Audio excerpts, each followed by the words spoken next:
마라나타. 계속 앉아서 읽고 싶었습니다. 너무 좋아서. 예, 모르겠습니다. 남자들은 소프라노 소리가 듣기 좋아요. 듣고 있으면 그 소리 자체가 뭐 곡이 뭐 이게 아니라 그냥 목소리 자체가 들으면 그 음역대가 편안한 그 있죠. 그런 게 있습니다. 어, 하나님의 속성 가운데 하나님은 공의로우시잖아요. 선과 악을 분명히 구분하시고 또 심판하시는 분이기도 하시고, 또 하나는 죄인들을 용납하시고 또 찾아오시는 사랑의 하나님이신데, 저 개인적으로는 여인이죠. 여자를 통해서, 어머니를 통해서 하나님의 그 사랑을, 어머니가 이렇게 나를 이렇게 사랑해 주셨는데 하나님의 사랑은 그것과 비교할 수 없잖아요. 더 이렇게 많이 묵상 이렇게 하게 되면서 더 감사가 되는 그런 시간입니다. 아무튼 가정에서도 그렇고 하나님의 교회 안에서도 그렇고 우리 자매님들의 수고가 귀하고, 또 그런 섬김을 통해서 교회에게 주신, 또 가정에게 주신 하나님의 이 뜻이 성취되고 있고 또 선을 이루고 있음에 감사드립니다. 언제 이렇게 자매님들하고 이렇게 만날 시간이 흔치가 않잖아요. 그래서 평상시에 감사하고 싶다, 그런 마음이 많이 들었습니다. 우선은 자매님들의 신실하신 기도에 감사드리고요. 또 자매님들께서 이제 가정에서, 아마 가정에서 많은 일을 담당하실 겁니다. 강 218개국이 있는데 특별히 유교의 영향을 받은 우리나라의 이 환경에서 여자들이 감당해야 될 그런 사회적인 분위기, 사회적인 그런 것들이 있는데, 여러 가지로 힘들고 가정일도 하시고 또 여러 가지 맡은 일이 있는데, 그 가운데서도 교회를 위해서 또 성도님들을 위해서 수고하고 헌신하시는, 또 그게 잘 안 보여지잖아요. 잘 드러나지 않는데, 그러나 알 수 있죠. 눈에 보이는 모든 것들이 저절로 돼 있는 것은 아니고, 이렇게 깨끗하지, 정돈이 잘 돼 있지, 모든 것들이 다 손길이 가기 때문에, 자매님들이 보이지 않는 손길이 가기 때문에 그런 부분에 대해서 감사드리고, 특별히 음식 너무나 맛있습니다. 자매님들은 어떤지 모르겠지만 형제님들은 음식에 약해요. 그래서 부연하고 화나고 스트레스 많고 하다가도 이게 좀 들어가자, 맛있는 게 들어가면 그냥 팍 다운되는 거 있죠. 예. 그리고 굳었던 마음, 아마 구도자들도 마찬가지일 것 같아요. 여기 지금 어디냐, 여기 막 온갖 마음 가운데 굳어지고 경계하고 이런 마음들이 사실은, 그런 음식을 먹으면서 이렇게 풀어지고 하는 큰 사역입니다. 그래서 그런 것들이 다 모여서 사실은 한 영혼이 구원에 이르는 것이죠. 마음이 열리고 몸이 열리고, 그러면서 하나님 말씀이 들어가고 또 섬김과 사랑을 통해서 그런 것들을 통해서 역사하게 되는 것이죠. 아무튼 자매님들의 손길이 이게 곳곳에 느껴져요.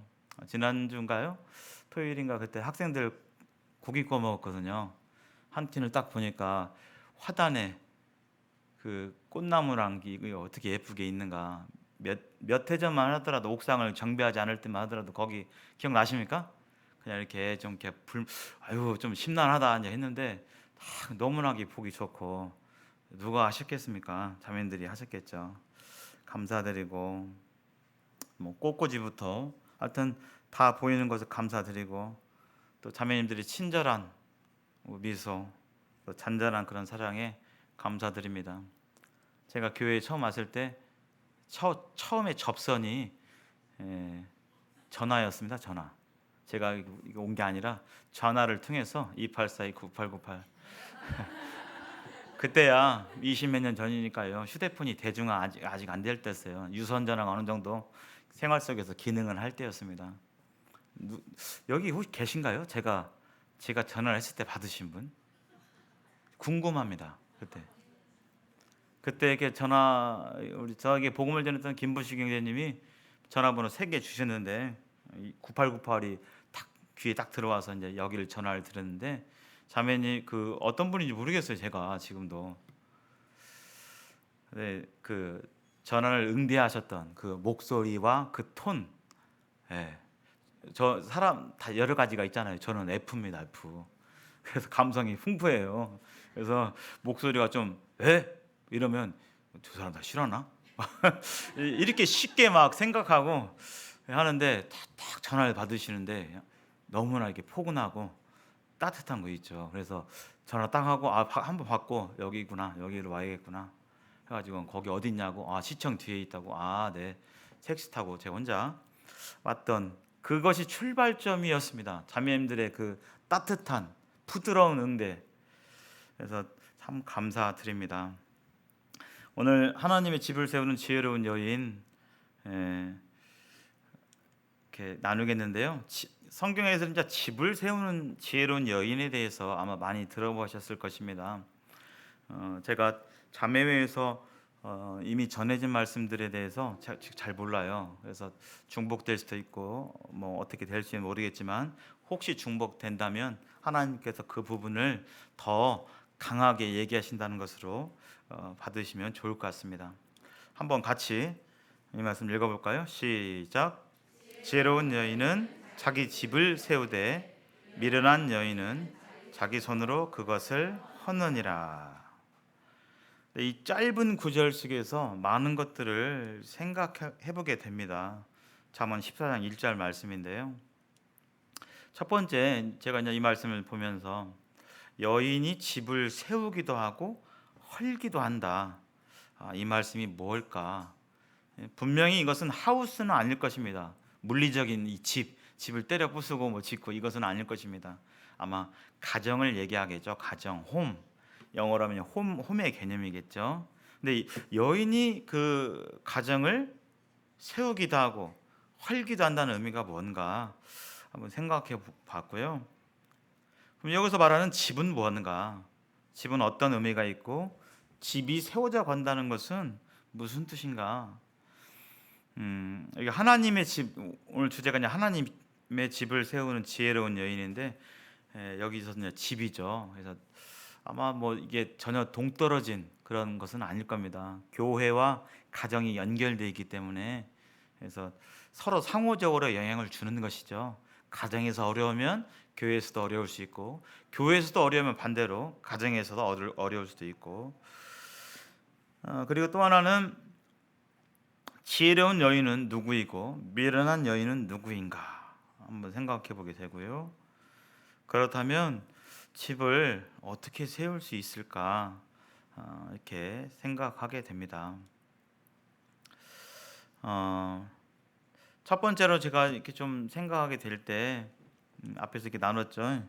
그 여기 집을 세운다, 헌다 하는 그런 부분에 대해서 저는 이 하나님께서 가정과 교회를 계획하신 섭리가 있잖아요. 그리고 성경을 통해서 그것을 가정을 이루신, 그다음에 교회를 이렇게 모이게 하신 그 하나님의 참 영원하신 계획이 분명히 있습니다. 근데 이것을 세상 사람들은 모른 채 때 되면 그냥 뭐 좋은 짝 이성을 그리워하고 만나서 뭐 알콩달콩 살면 되었지 뭐 그게 인생에 뭐 별거 있냐 이렇게 생각하지만 성경은 분명하게 하나님의 목적이 있다는 거예요. 가정이 존재하는 목적, 또 교회가 존재하는 목적.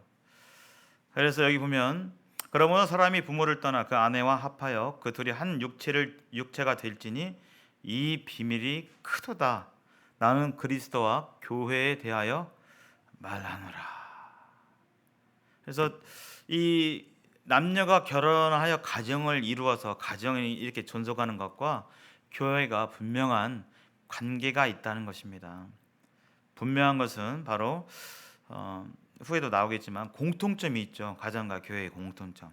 어떤 점이 공통점이 있을까요? 교회하고 가정하고 뭐 이렇게 생각해 보면 여러 가지가 있을 것 같아요. 근데 제가 좀 대표적인 걸 좀 추려봤습니다. 뭐가 있을 것 같아요? 가정하고 교회의 공통점. 한번 머릿속으로 한번 생각해 보십시오. 첫 번째, 머리됨의 원리가 있죠. 그냥 중구난방으로 있는 게 아니고 머리됨의 원리와 영적 질서가 있습니다. 하나님께서 이 세상을 창조하실 때 아무렇게나 창조하지 아니하시고 하나님께서 매우 질서정연하게, 매우 인간의 머리로 가늠할 수 없을 정도로 매우 정교하고 섬세하게 이 세상을 지었잖아요. 그와 마찬가지로 가정 안에서도 이런 영적인 질서, 권위가 있다는 것입니다. 교회에서도 마찬가지고, 그 질서는, 머리됨의 질서는 하나님과 그리스도와 또 남자와 여자의 이 창조 세계에서의 질서가 있고, 또 가정 안에서도 마찬가지잖아요. 남편이 머리됨이고 여자가 돕는 배필로서 존재하는 것이고, 또 가정에서는 부모의 권위, 자녀의 권위, 자녀가 순종해야 될 이러한 부분들이 분명하게 존재합니다. 근데 오늘날 이 세상은 이게 다 거의 무너져 가고 있어요. 이미 무너졌죠. 그것을 좀 이따 말씀드리겠지만, 세상의 이 마귀가 문화를 통해서 자꾸 문화가 그렇게 하는 것이 좋게 보이고 하다 보니까 우리가 이제 그런 분의 영향을 받는데, 그런 걸 다 가리고 성경을 통해서 보는 그 가치와 진리는 하나님께서 가정에 또 교회에 머리됨의 영적인 질서를 세우셨다는 겁니다. 그래서 우리 교회가 사람이 모인 곳이지만 우리 교회의 머리가 누구시죠?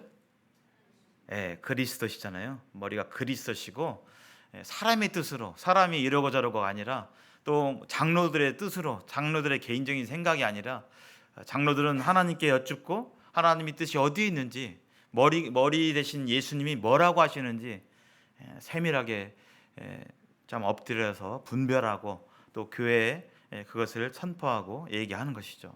두 번째, 교회에서도 그렇고, 예배는 우리가 오늘 예배 드렸지만 사실 이 예배는 교회에서만 드리는 것이 아닙니다. 가정에서도 드리는 것입니다. 물론 그 형식과 방법이 다를 수 있지만 교회에서도 예배를 드리고 집에서도 예배를 드리는 것입니다.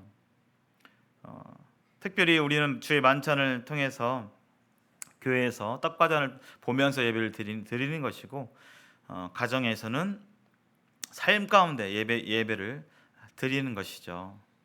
또 교회에서 이와 같이 예배 끝나고 하나님의 말씀을 선포하고 또 말씀이 무엇인지 분별하고 배우는 것처럼, 가정에서도 하나님의 말씀이 가르쳐져야 한다는 것입니다.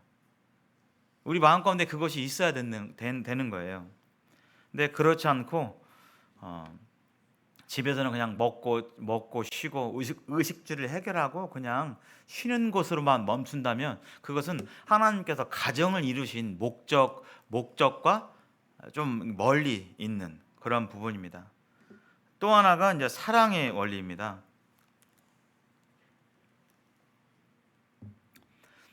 그리스도와 교회의 관계가 나타내는 것처럼 이 사랑의 원리, 교회에서도 성도 우리 형제자매들이 서로 사랑하는 것이 가장 중요하고, 가정에서도 무슨 사무 처리하고 일 처리하고 이게 아니라 서로와 서로를 용납하고 주님께서 우리에게 베풀어 주신 그 사랑을 가정에서 실천해야 된다는 것이죠. 우리의 육신적인 사랑은 한계가 있어요. 우리의 육신은 뻔하잖아요. 나를 공격하고 나에게 기분 상하게 하고 내 스타일에 안 맞고 이러면 배척하고 싶고 이렇게 하고 싶은 것이 우리의 육신이잖아요. 근데 가정 안에서도 그런 사랑으로는 사랑할 수가 없습니다. 우리 마음이 그리스도의 마음이 주장치 못하면, 또 우리가 받은 그 사랑을 생각하지 못하면 사랑 용납하기가 쉽지 않죠. 그래서 이 하나님께서 가정과 교회를 계획하신 이유가 뭐냐? 가정에서도 그렇고 교회에서도 그렇고 하나님의 그 아름다우신, 너무나 측량할 수 없는 그 사랑, 그 공의와 진리와 거룩하심이 가정을 통해서도 드러나야 되고 우리 교회를 통해서도 드러난다는 것입니다. 그리고 가정을 이루게 하신, 교회를 이루게 하신 하나님의 뜻이 성취되어야 되겠죠. 그래서 각 가정들이 있는데 우리 가정을 이렇게 이루게 하시고, 여기 이제 자매님들 계시니까요, 왜 이 형제님을 만나게 해주셨을까? 그리고 그 이 형제님을 만나서 자녀들이 이렇게 몇 명 있고 또는 없거나 한 명 있거나 두 명 있거나 세 명 있거나 네 다섯 있을 수 있는데 하나님께서 우리 가정을 이렇게 인도하시고 하신 그 하나님의 뜻이 무엇일까? 그것을 생각해야 한다는 것입니다. 그리고 그것을 성취하는 것이 바로 우리가 이 땅 가운데서 짧은 생 짧게 가정 지내잖아요. 가정의 모습은 계속 변하고 있고 하지만 여하튼 하나님의 교회와 집에서 하나님의 영광이 드러나야 한다는 것입니다. 교회에서는 하나님 찬양하고 고운 말과 합당한 아로새긴 말을 한다 할지라도 집에서 그렇지 아니하면 또 가정을 이루게 하신 그 원래 목적에서 이렇게 벗어나 있는 것이죠. 그래서 우리는 이런 부분에 늘 마음을 가져야 되겠습니다. 지혜로운 여인은 누구인가? 다른 말씀이 없더라고요. 이 세상에 누가 지혜롭겠습니까? 이 말씀 한번 읽어보겠습니다. 시작. 여호와를 경외하는 것이 지식의 근본이거늘 미련한 자는 지혜와 훈계를 멸시하느니라. 지혜로운 여인이라는 것은 첫 번째 여호와를 경외하는 것입니다. 이 뜻, 이 단어를 모르는 사람이 누가 있겠습니까?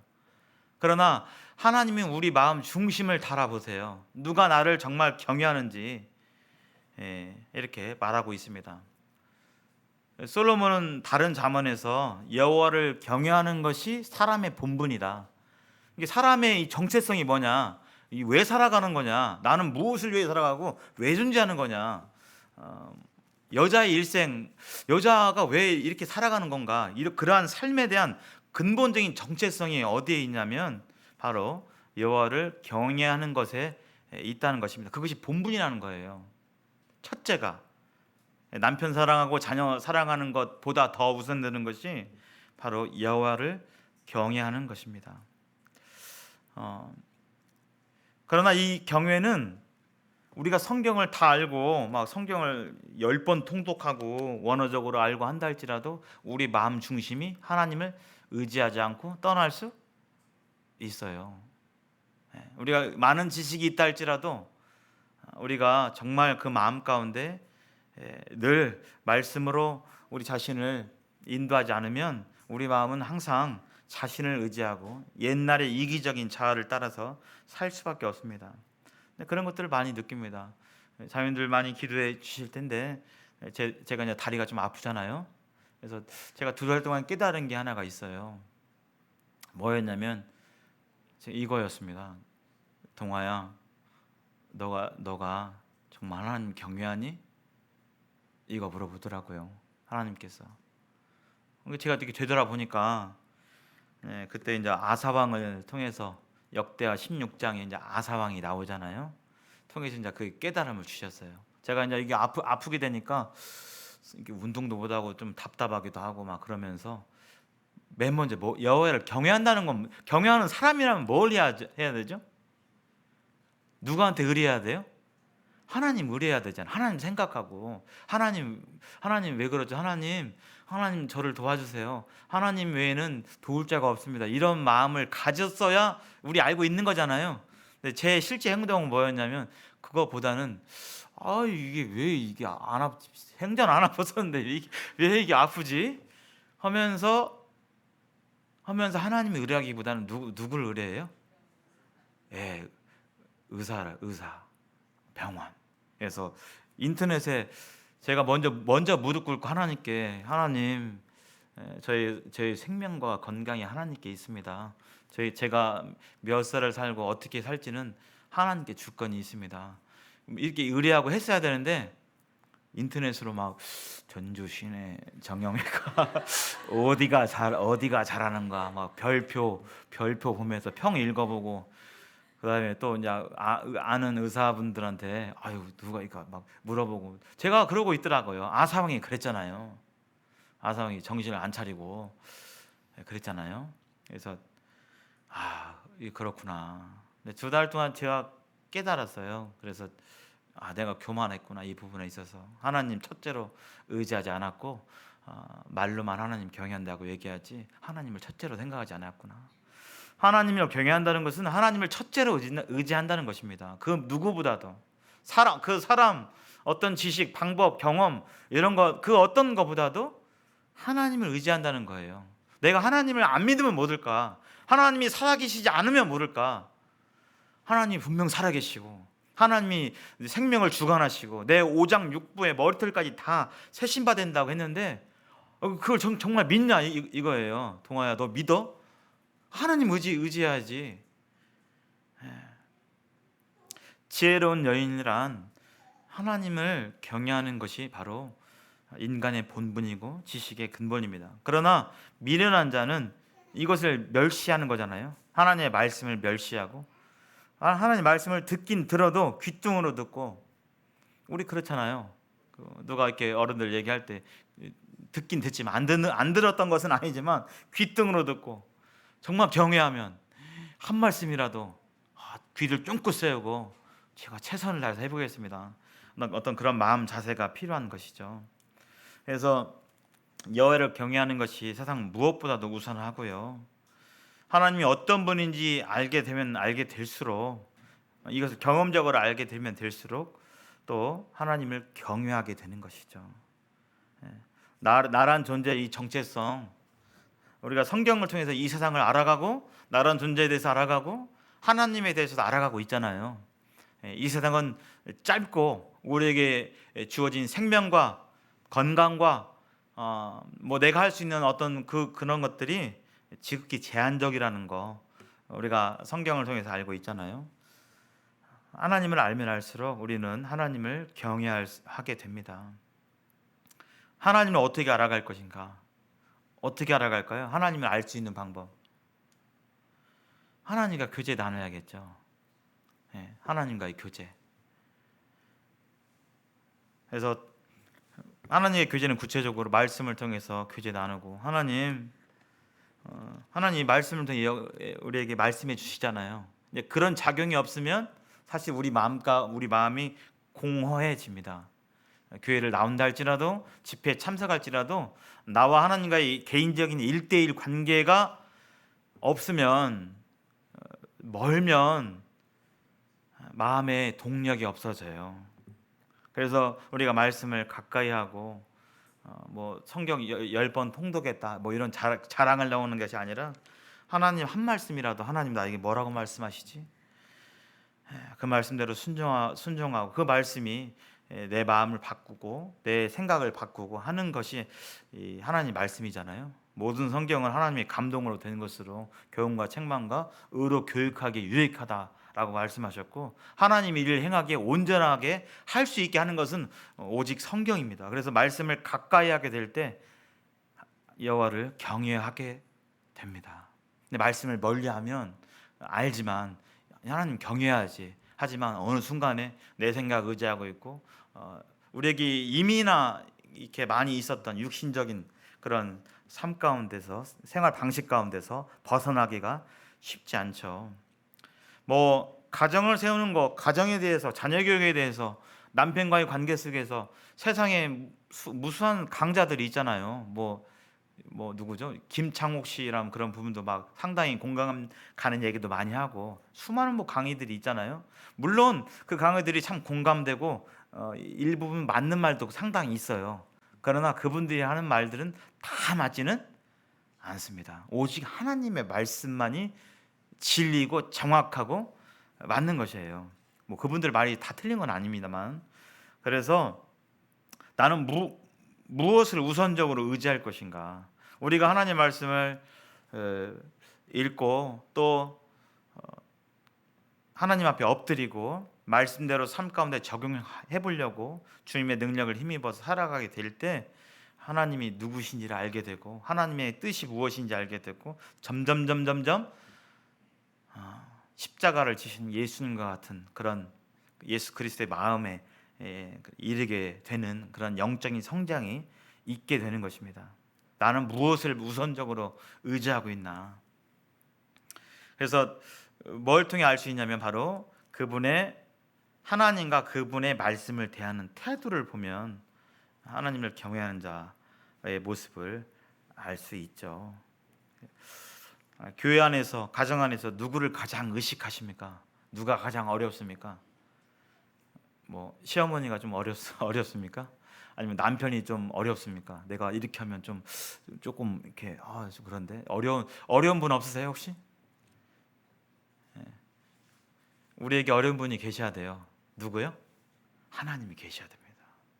하나님 때문에 막 마음대로 하고 싶은 말, 아유 하나님 지금 듣고 계신데, 우리 하나님 때문에 그 하나님을 생각하는 그런 태도가 바로 경외하는 자의 모습이죠. 집을 어떻게 세울 것인가? 이제 집은 이제 교회, 우리 가정과 교회를 다 아우르는 그런 개념으로 좀 생각해 보겠습니다. 여기에 대한 말씀이 이제 디도서 여러 말씀들이 있지만 디도서 말씀 2장 3절에서 5절 말씀 한번 같이 읽어 보겠습니다. 시작.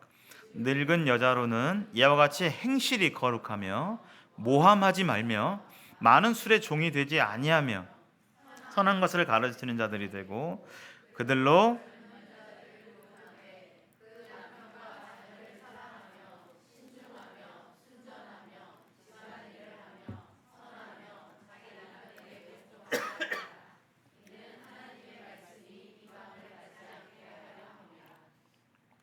네, 감사합니다.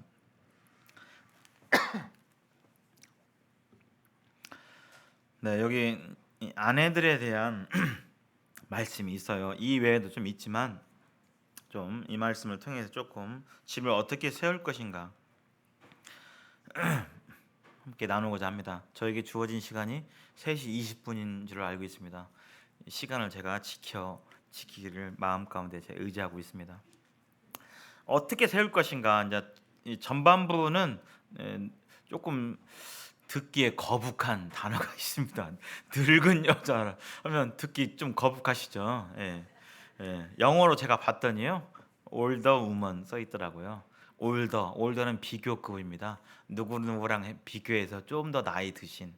그래서 뭐 어떤 분들은 이제 좀 한참 자녀 키우는 것에 대해서 이제 벗어난 그 정도, 우리 연배로 치면 뭐 50, 60 이렇게 어떤 분들은 그렇게 얘기하시는데 꼭 그렇게 규정 지을 필요는 없고 어떤 젊은 자매, 더 어린 자매님과 비교했을 때 내가 좀 결혼한 연수가 더 크고 이러면 더 올더 우먼이라고 생각할 수 있겠죠. 첫 번째, 행실이 거룩하며라고 되어 있습니다. 자매님들이 행실이 거룩해야 된다. 그래서 아무래도 이제 경험이 있다 보면 할 말이 많아져요. 그러죠? 내가 다 겪어봤는데 이렇게 하고 싶고 어떤 말들을 해주고 싶고 여러 가지 조언을 막 해주고 싶은 마음들이 많이 있습니다. 그러나 그런 부분에 있어서 신중한 태도로 말과 행동을 할 것을 성경을 말하고 있습니다. 그래서 집 안에서 또 교회 안에서 비교적 그런 연수가 그런 경험이 더 많으신 자매님들께서는 이런 행실이 거룩하며 이런 말을 기억해 주시고요. 또 하나는 모함하지 말며라는 단어가 있습니다. 이전 성경에서는 참소하지 말며, 이 모함이라는 단어가 이 원어가 디아블로입니다. 마귀의 여러 이름들이 있잖아요. 마귀의 여러 이름, 디아블로라는 이름이 있는데 참소하는 자, 이르는 자, 고발하는 자, 이것이 이제 디아블로인데 이것이 이제 마귀의 속성이죠. 마귀의 뭐 바알세불 하면 귀신들의 왕 뭐 이렇게 있잖아요. 이 디아블로는 마귀의 속성입니다. 그래서 교회 안에서 우리가 다른 사람들의 험담하는 것에 대해서 우리가 에이 뭐 그럴 수 있지, 여자들은 다 그렇지, 뭐 여자들은 원래 말로 그렇게 푸는 거야, 이것은 세상 풍조예요. 세상 풍조. 그러나 우리가 그리스도 안에 있다면, 우리가 그리스도인이라면, 우리가 그리스도의 옷을 입고 있다면 그런 부분에 대해서 하나님을 의식하면서 이렇게 생각해야 됩니다. 남자분들은 조금 덜 하기도 해요. 성향 많이 다르더라고요. 제가 보면 아까 저 잠깐 앉아 있었는데요, 이 분위기도 그렇고 모든 것이 다 다른, 좀 비슷해가 아니라 모든 것이 다 다른. 제가 점점 지내볼수록 남자와 여자는 너무나 다르다. 너무나 좀 비슷한데 뭐 조금 달라 이게 아니라 아예 그냥 다른 종족과 같은.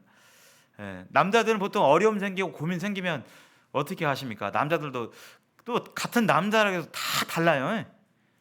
어떻게 하십니까? 보통 남자 형제님들 막 회사 뭐 이렇게 고민 있고 그러면 얘기 잘 하시던가요?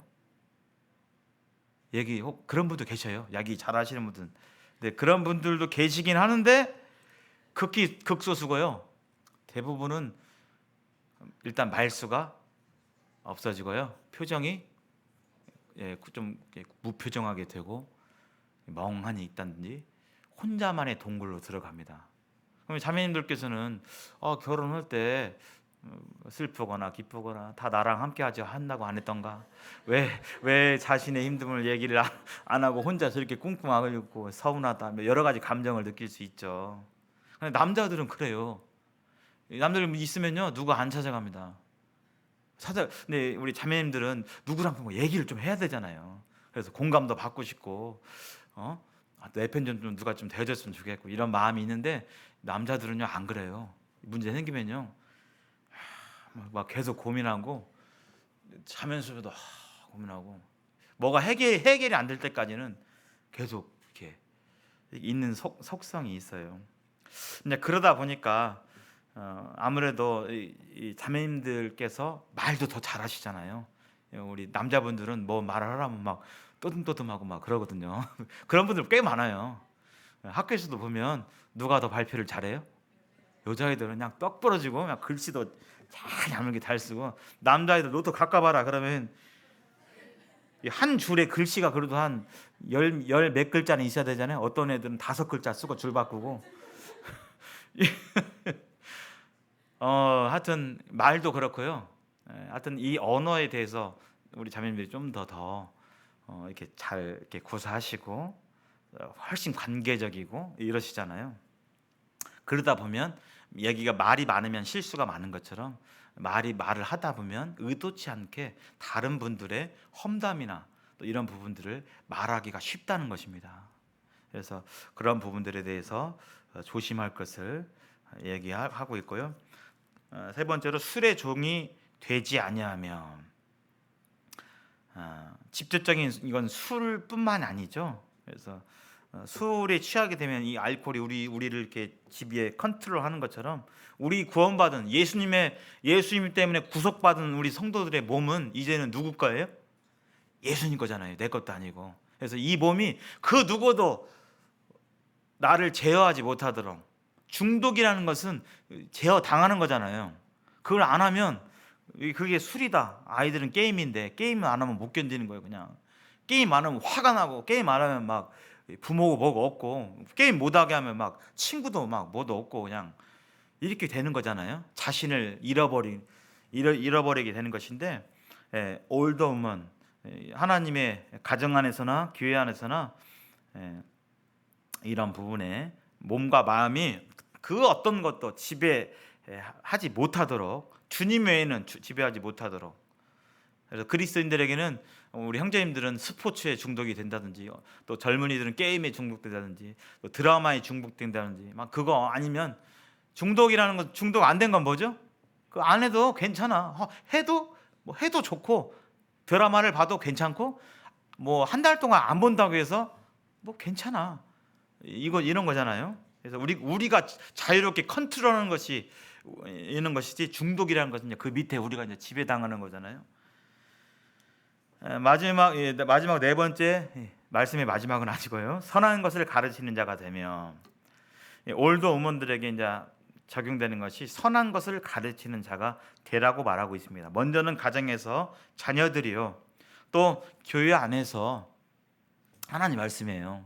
먼저 결혼과 가정과 남편과의 관계와 이런 주님 섬기는 부분에 있어서라든지 먼저 경험이 있으신 그런 먼저 되신 자매님들께서는 막 가정을 이룬 그런 젊은 자매들에게 그런 주님 안에서 배우고 시행착오를 겪었던 또 남편과의 관계 속에서 이런 것들을 나눠서 그 가정이 그리스도 안에서 빨리 쓸 수 있도록 가르치는 것이 하나님의 뜻입니다. 우리가 이것을 알지만 안 하면 우리는 그런 게 없는 거예요. 우리가 입으로는 말하지만 형제사랑 외치지만 이 안에 형제사랑이 없어요. 그러면 우리는 신학교의 원리대로 하지 않는 거예요.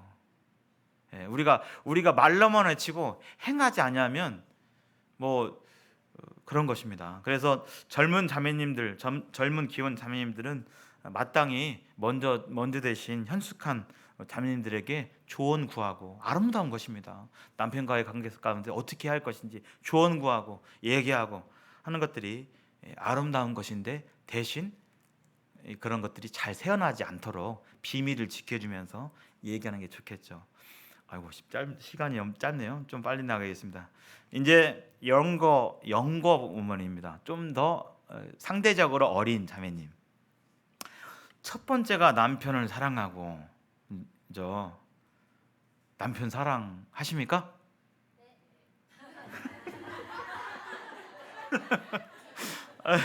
남편 사랑하십니까? 예. 아마 결혼식장에서 결혼식장에서 아마 신부 다 면사포 써보셨잖아요. 남편을 사랑하십니까? 했으면 아마 네 이렇게 일말의 주저함도 없이 하셨을 것 같습니다. 근데 몇 해가 지나자 복잡한 신경이 좀 들죠. 복잡한 신경이 듭니다. 그게 우리 인간의 속성이에요. 즉 우리 자체에는 선한 것이 없습니다. 우리가 뭐가 온유하고 뭐가 착하고 뭐가 선한 게 뭐가 있겠습니까? 그래서 남편을 사랑하라고 말하고 있습니다. 그리스도의 사랑. 우리 하나님 대적하고, 하나님 싫어하는지 골라서 했고, 하나님과 원수되었고, 하나님 마냥 무시해버렸고, 하나님 있는지도 모르고 그렇게 살았던 우리에 대해서 각기 제 길로 갔던 어린 양과 같은 우리 이 양들을 위해서 예수님은 네가 하는 거 보고 내가 하늘 땅에 내려올게, 그렇게 얘기 안 하셨잖아요. 이미 작정하셨어요. 사랑하기로.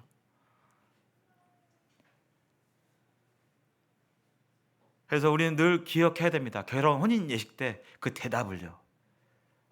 뭐 비가 오나 눈이 오나 뭐 요즘 그렇게 안 하더라고요. 검은 머리가 파뿌리는 이제 안 하더라고요. 뭐 남편을 사랑하십니까? 네 이렇게 했는데 그렇게 서약하셨잖아요. 하나님 앞에서. 그 얘기는 우리의 의지적인 노력이 필요하다는 것입니다. 감정적으로 꼴보기 싫고 막 그냥 이렇게 그런 때도 있을 수 있잖아요. 그러나 하나님, 그런 원동력이 어디서 나오냐? 하나님 경외함에서 나오는 겁니다. 그게 없으면, 거기에 뿌리가 없으면 여기 내가 가지고 있는 걸로는 안 되는 거예요. 이게 아내도 그렇고요, 자녀도 그렇고 다른 성도님도 마찬가지입니다. 안 되는 것입니다. 우리 안에 없어요, 그 능력이. 그래서 이 아내의 정체성은 돕는 배필이에요. 남자를 위해서 돕는 배필로 이렇게 있는 것이죠.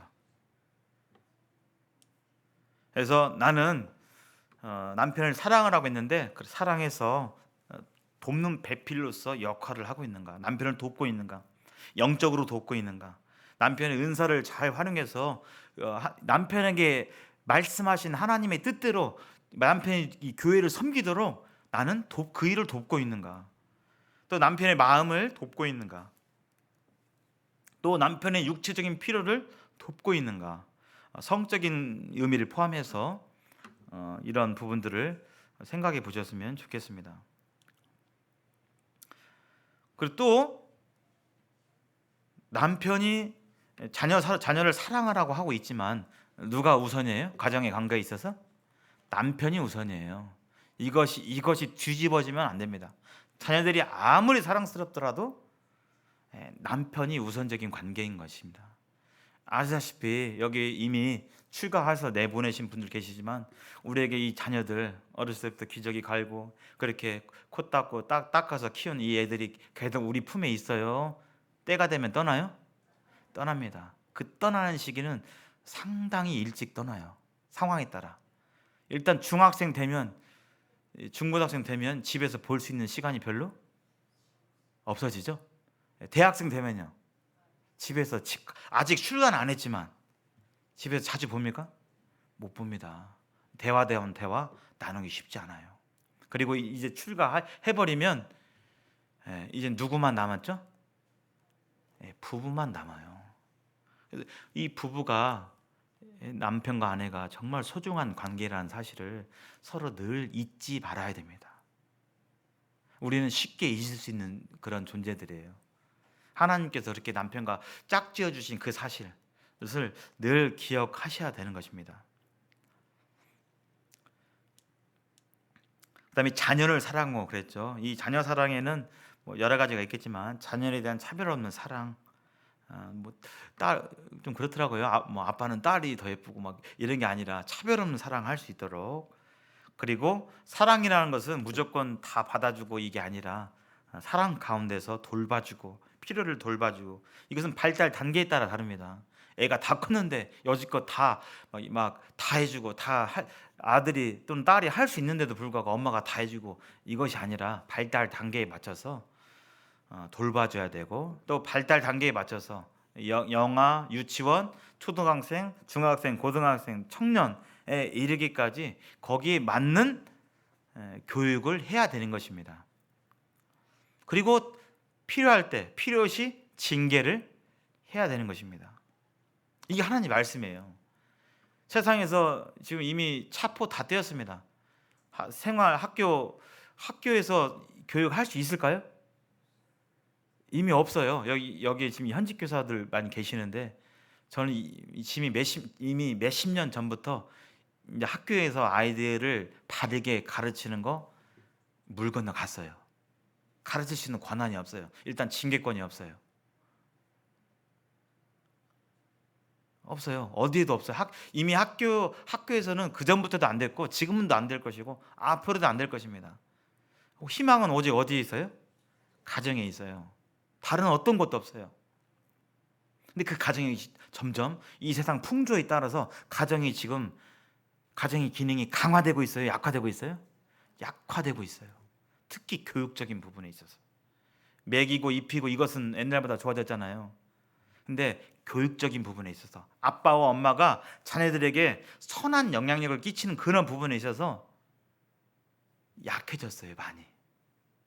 그래서 가정 안에서 마땅히 권위를, 아까 교회와 가정에 공통점이 있다고 했는데, 영적인 권위가 있다고 했는데, 집안에서 권위를 모르는 아이들이 학교에 오면요, 선생님의 권위에 따를까요?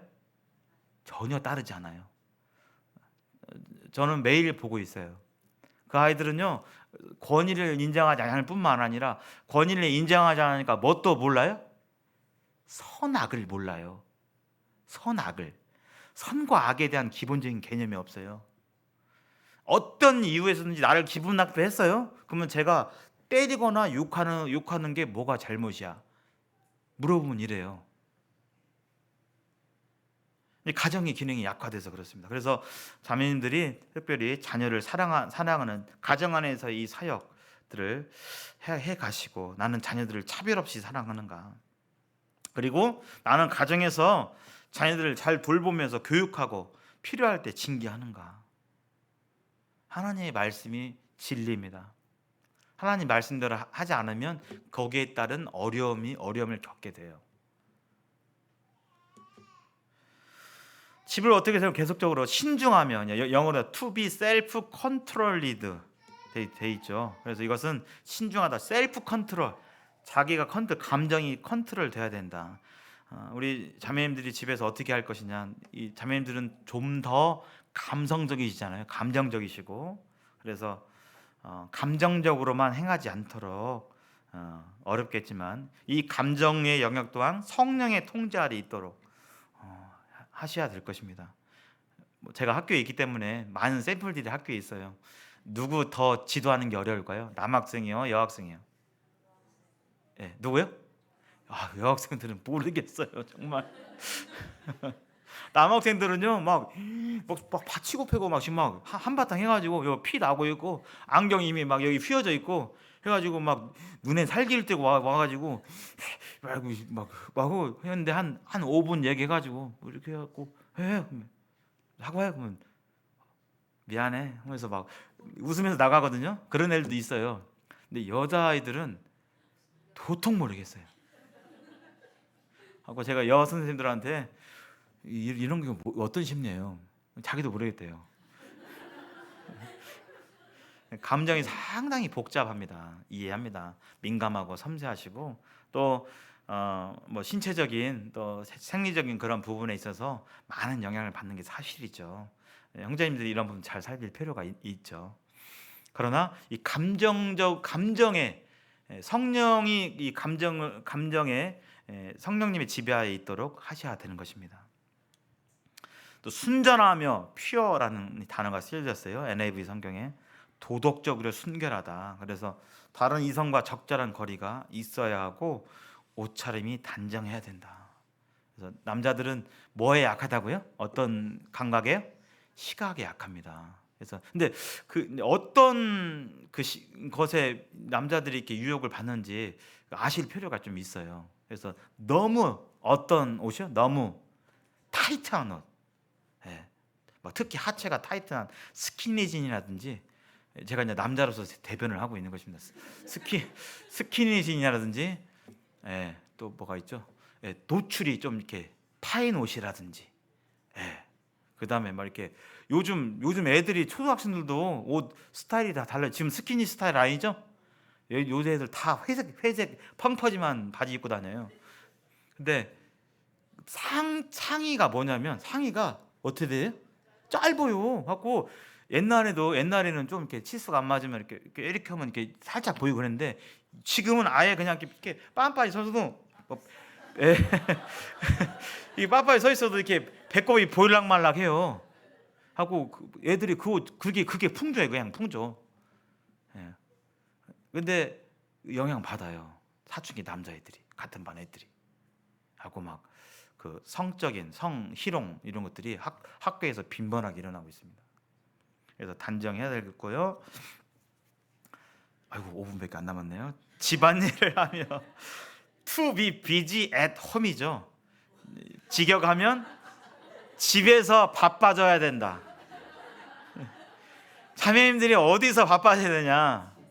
집안에서 바빠져야 된다는 것입니다. 이게 NIV 성경에 나와 있어요. 예. 그래서 청소나 집안 정리정돈, 요리, 뒤처리, 남편의 필요 채우기, 양가 부모님의 친척 대소사, 이웃과의 관계. 아이고 죄송합니다. 근데 이제 하나님께서 이러한 일들에 대한 그 사역을 우리 자매님들에게 맡기신 거예요. 근데 지금 우리가 살아가는 이 세상의 모습, 현실은 지금 굉장히 빨리 변해가고 있잖아요. 인류 역사가 뭐 6,000년 좀 넘다 치면 이렇게 되고 있는 이 시기가 유일해요 지금. 여자들도 나와서 맞벌이하거나 맞벌이가 무조건 뭐 나쁜 것은 아닙니다. 양자간 좋은 편을 선택하셔야 돼요. 그럼에도 불구하고 요즘에 이 트렌드는 드라마나 예능이나 이런 데서 다 이를 최수종 같은 분들 막 어떻게 하시는지 모르겠습니다만은 아무튼간에 그런 이 TV 문화 매체를 통해서 남자들도 이런 일들을 해야 되고 막 그렇게 하고 있어요. 근데 하지 말라는 것은 아닙니다. 그러나 남자가 책임져야 할 영역과 여자가 책임져야 할 영역이 엄연히 다르다는 것입니다. 이것이 역전돼 버리면 우리 생각에 지금의 대세는 다 그래요. 지금 제가 이런 얘기를 저희 학교 젊은 선생님들 여자 선생님들이 하면 저런 사람 아마 할 겁니다. 그게 세상 풍조예요. 근데 하나님의 말씀은 진리예요. 진리는 능력이 있어요. 진리는 영혼을 구원하고요. 진리는 성도로 하여금 예수 그리스도를 닮게 하고 하나님이 집에 세워지게 하는 것입니다. 그래서 나는 지금 어디에서 바쁜가? 나의 에너지를 어디에 사용하고 있는가? 생각해 보시고 그것들이 집에서 쓰여질 수 있도록 조정하고 또 하는 것들이 필요합니다. 그것은 하나님께서 우리 여기 계신 자매님들의 각자의 마음 가운데 인도해 주심을 바랍니다. 빨리 하겠네요. 그 다음에 선하며 to be kind 그랬죠. 이 선하다는 것은 친절하다. 그래서 아까 제가 처음 예배당 올 때 전화를 받으신 그분처럼 내적으로 친절하며 상냥하고 부드러운 마음 상태를 나타내셔야 됩니다. 상대적으로 형제님들은 덜 좀 그러세요. 상냥하신 형제님 많지 않으신 것 같아요. 그래서 이렇게 강단에 와 보면 말씀 이렇게 주로 잠이 여기 계시고 형님 계시면 형제님 많이 피곤하신 것 같아요.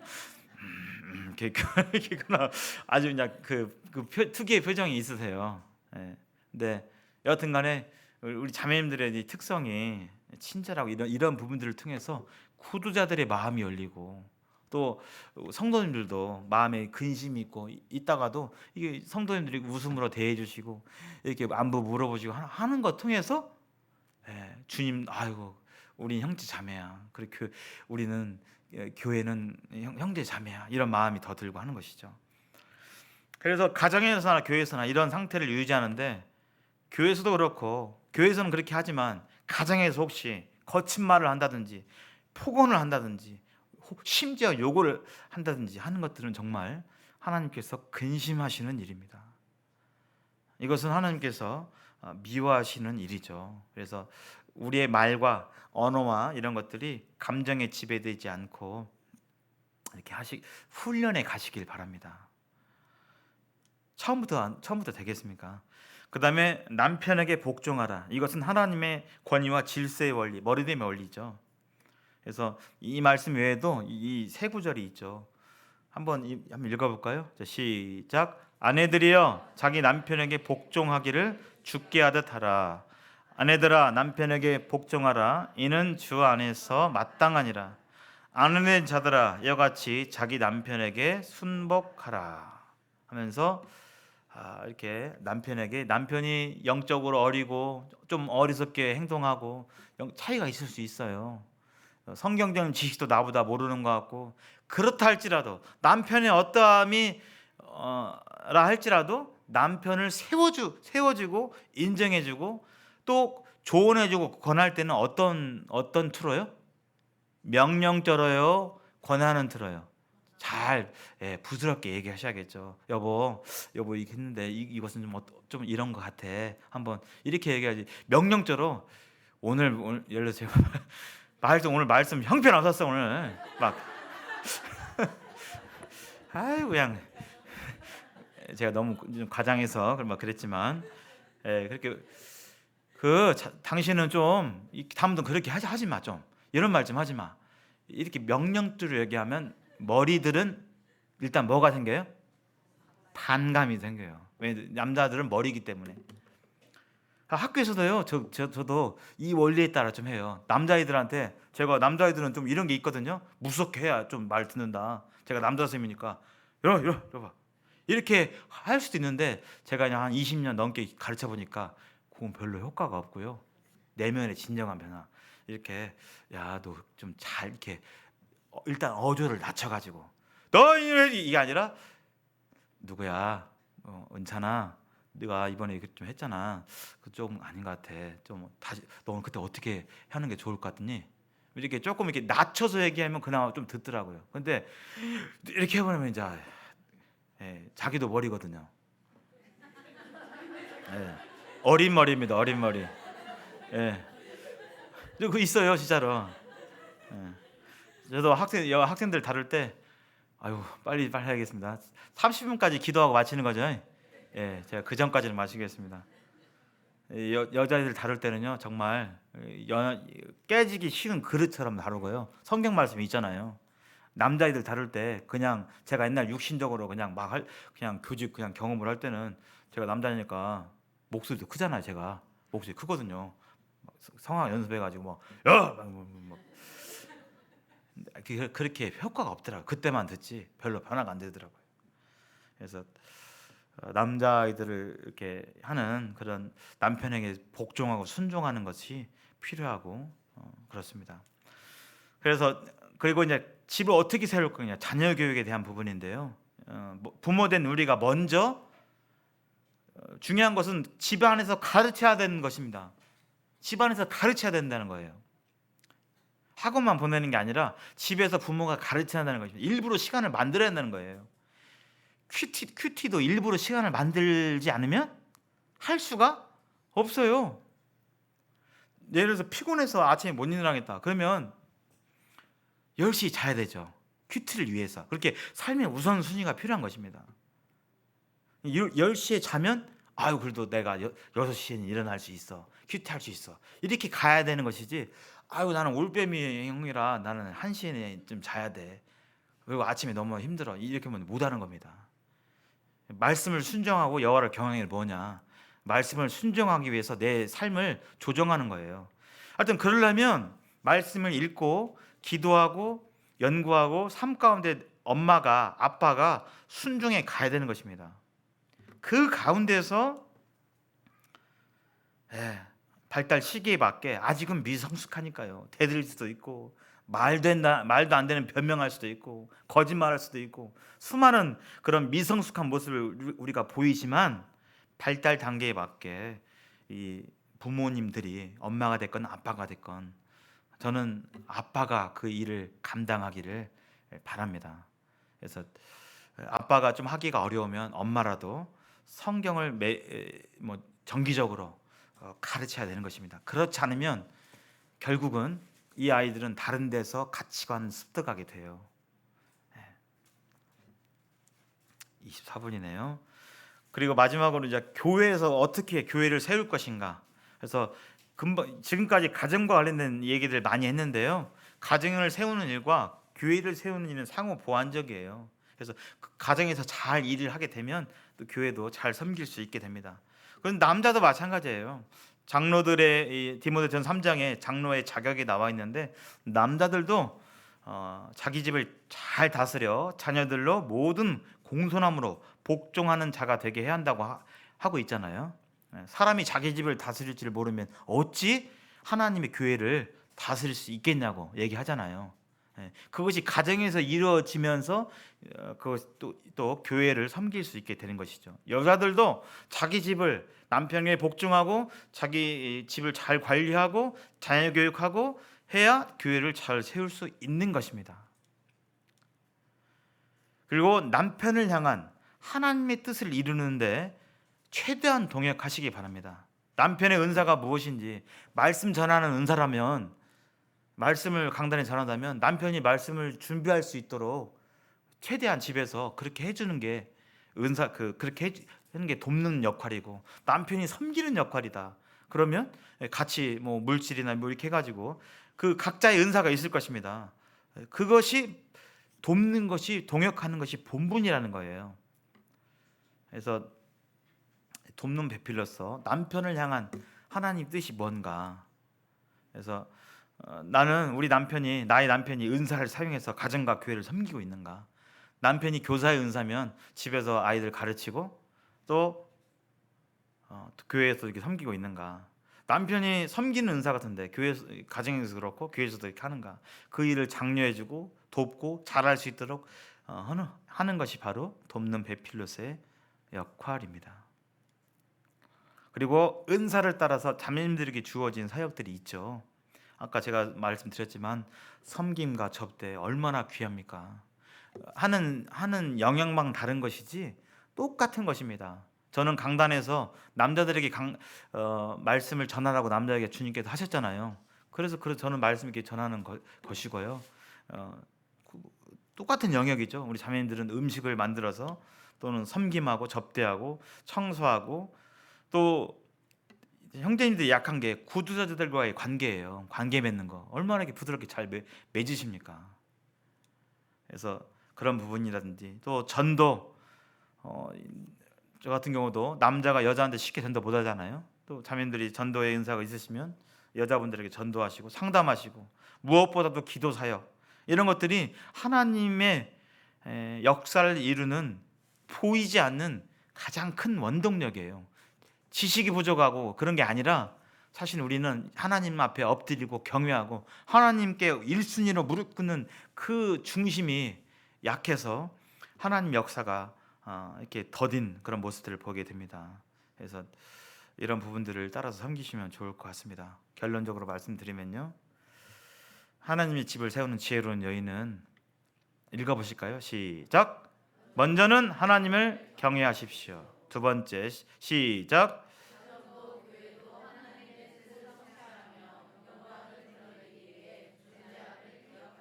네, 가정의 정체성, 교회의 정체성입니다. 세 번째 시작. 예, 조금 덜 사랑스럽다 할지라도 사랑하시고 그리스도의 사랑으로 사랑하시고 또 나보다 미숙하고 좀 한다 할지라도 복종하고 세워주시길 바랍니다. 네 번째 시작. 세워주세요. 말씀과 기도로 가르쳐야 됩니다. 방치해두면 안 돼요. 교회 학교에만 맡기면 안 되는 것입니다. 성경에 교회 학교에서 하라고 하지 않았어요. 부모들에게 말씀하신 것이죠. 그 다음에 다섯 번째 시작. 네, 섬김과 봉사 또 기도와 전도 가운데서 이렇게 하게 될 때 우리들의 각 가정이 또 기름는 교회가 하나님 보시기에 너무나 든든하고 튼튼하고 아름다운 집으로 세워져 갈 것을 믿습니다. 함께 기도하시겠습니다. 아버지 하나님, 감사와 영광을 돌려드립니다. 여호와를 경외하는 것이 지식의 근본이고 사람의 본분이라고 말씀해 주셨습니다. 주님, 수많은 지식과 수많은 기술이 발달된 이 세상 가운데서 저희들이 가정을 어떻게 꾸리고 교회를 어떻게 세워나가야 될지 오늘 이 시간을 통해서 말씀해 주심에 감사를 드립니다.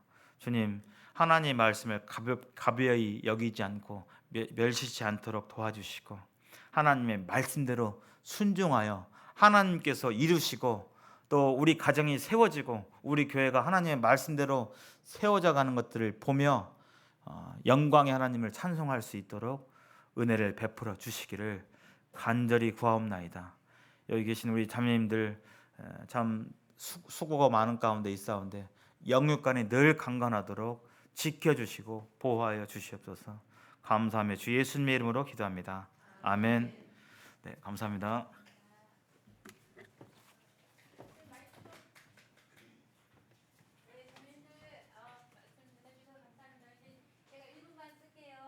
다른 게 아니고요. 이제 저희 현수관여인들에서 우리 문 의원자매가 이렇게 전도한 서진희 씨라고 있었거든요. 근데 21년에 저기 경기도로 이제 이사를 가면서 이제 못 나오게 됐는데 그 자매가 이제 우리 자매님들